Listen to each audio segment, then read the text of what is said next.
ರಾಯಚೂರು ಜಿಲ್ಲೆ ಮಸ್ಕಿ ತಾಲೂಕಿನ ಮಸ್ಕಿ ಬಾಲಕಿಯರ ಸರ್ಕಾರಿ ಪ್ರೌಢಶಾಲೆಯಲ್ಲಿ ಸೆಪ್ಟೆಂಬರ್ 14, 2024 ಶನಿವಾರ ಮುಂಜಾನೆ 10 ಗಂಟೆಗೆ ರಾಷ್ಟ್ರೀಯ ಹಿಂದಿ ದಿನಾಚರಣೆಯನ್ನು ಆಚರಿಸಲಾಯಿತು.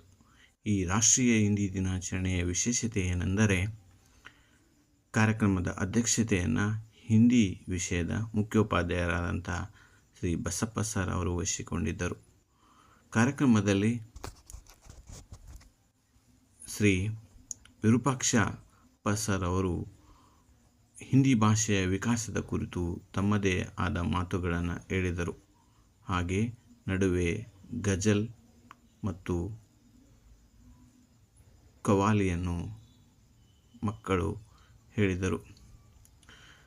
ಉರ್ದು ವಿಭಾಗದ ವಿಜ್ಞಾನ ಶಿಕ್ಷಕರಾದ ರಫೀಕ್ ಸರ್ ಅವರು